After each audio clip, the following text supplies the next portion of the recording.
प्रिय विद्यार्थियों, आज हम आपको रेखाएं व कोण इससे संबंधित कुछ कोणों के जोड़ों के बारे में बताएंगे। उसके लिए हम क्या करते हैं, दो रेखाएं खींचते हैं। हो सके तो वो समांतर रेखाएं ही हो और उनको काटने वाली एक तिर्यक रेखा खींचते हैं।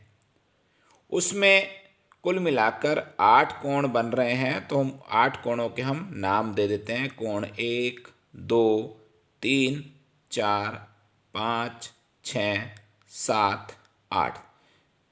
इसमें सबसे पहले जो चीज आती है वो आता है संगत कोण।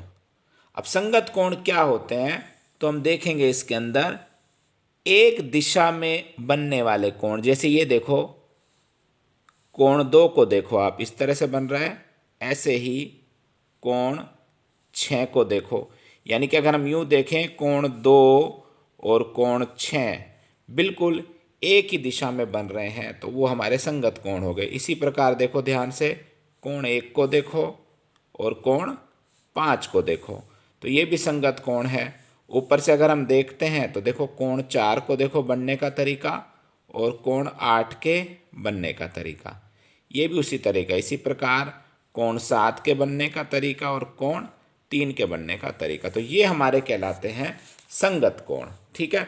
अब संगत कोण में देखिए तो हमारे संगत कोण कौन कौन से हो गए। अगर एक इधर से देखें तो हम कोण 1 व, अब कोण 1 के साथ कौन सा हो गया संगत कोण, कोण 5 हो गया। इसी प्रकार कोण 2 को अगर हम देख रहे हैं तो कोण 2 के साथ संगत कोण हो गया अपना कोण 6। इसी प्रकार कोण 4 के साथ संगत कोण हो अपना कोण 8।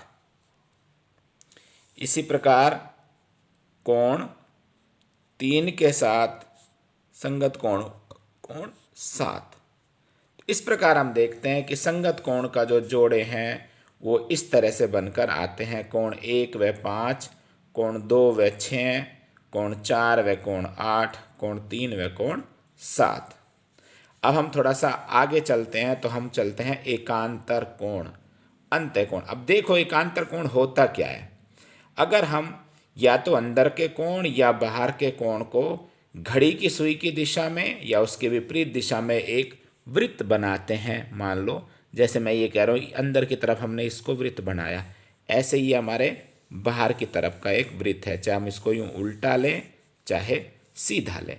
अब जिस समय हम चलना शुरू करते हैं तो एक अंतर, मतलब एक का अंतर छोड़, जैसे मैं यहाँ से चलना शुरू करूँ अंदर, तो 4 के बाद आया 3, 3 के बाद 6, 6 के बाद 5, 5 के बाद 4, 4 के बाद 3, इस तरह से ये एक चक्र बन रहा है। अब हम यहाँ देख रहे हैं कोण 4 के बाद 3 को छोड़ते हैं तो क्या आ जाता है, कोण 6, यानी कि 4 का एकांतर कोण क्या हो गया, 6। इसी प्रकार 3 से हम चलते हैं, इधर से आए तो भी 5 आता है, और अगर हम इधर से जाएं तो 1 छोड़ के क्या आता है, 5 आता है। तो कोण 3 का एकांतर कोण क्या हो गया, 5। अब ध्यान दें, हम अंत्य कोण की बात कर रहे हैं, तो इसी प्रकार हम यहाँ अंत्य कोण को जब हम देखते हैं तो कोण 4 व कोण 6, इसी प्रकार कोण 5 व कोण 7, तो ये हमारे एकांतर अंत्य कोण होते हैं। इसी प्रकार अगर हम बाहर की तरफ जाएं, बाहर की तरफ अगर हम जाएं तो देखते हैं 1, 2, 8 व 7, इसको भी अगर हम चक्र बनाएं तो 1 के बाद 2 को छोड़ते हैं तो क्या आता है, अपना 7 आता है। तो कोण 1 व कोण 7, तो कोण 1 व कोण 7 हमारे एकांतर बाह्य कोण हो गए। इसी प्रकार हम देखते हैं कोण 2 व कोण 8, तो कोण 2 और कोण 8 को देखते हैं तो वो भी हमारे क्या होता है, एकांतर कोण हो जाता है, हमारे बाह्य कोण। अब आते हैं अपने अंत्य कोण। अब अंत्य कोण क्या होते हैं, रेखा के एक तरफ को अंदर की तरफ बने कोण। तो हम इस चित्र में देख रहे हैं कोण 4 और कोण 5 इस रेखा के इस तरफ को बने हुए हैं, और कोण 3 और कोण 6 रेखा के इस तरफ को बने हुए हैं। तो अंत्य कोण के अगर हम जोड़े बनाने लगें तो इधर आ जाएगा अपना कोण 4 व कोण 5। इसी प्रकार कोण 3 व कोण 6। तो ये हमारे हो जाएंगे अंतःकोण। अब आता है रेखीय युग्म। अब रेखीय युग्म के बारे में हमने बहुत अच्छे से समझ रखा है। एक रेखा पर कोई दो कोण बनते हैं तो वो रेखीय युग्म कहलाते हैं। तो अब अपने पास बहुत सारे रेखीय युग्म यहाँ पर होंगे। तो अब देखो ध्यान से, कोण 1 व कोण 2। तो कोण 1 के साथ एक रेखीय युग्म अपना बन रहा है 2 का। इसी प्रकार आगे चलते हैं तो देखो कोण 2 व कोण 3, तो ये भी एक ही रेखा पर स्थित है, अगल बगल के कोण।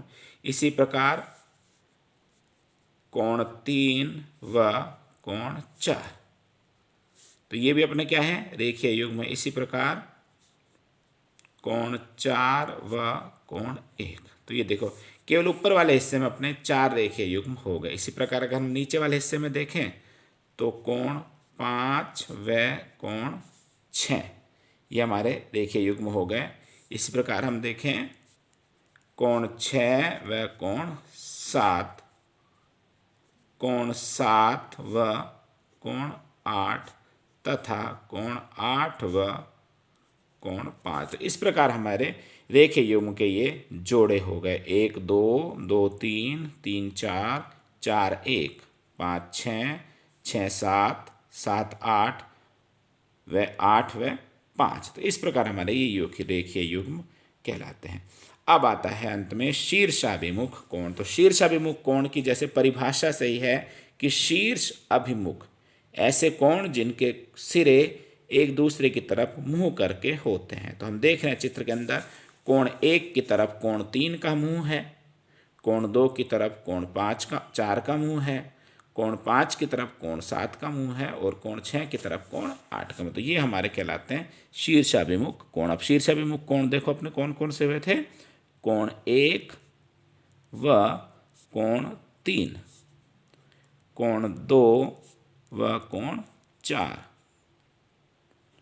कोण 5 व कोण 7 तथा कोण 6 व कोण 8। तो इस प्रकार हम देखते हैं कि विभिन्न प्रकार के कोणों को हम दो समांतर रेखाओं या दो रेखाओं और एक तिर्यक रेखा के बीच आपसी संबंध करके हम विभिन्न प्रकार के कोणों के युग्म अच्छे से बनाकर समझ सकते हैं।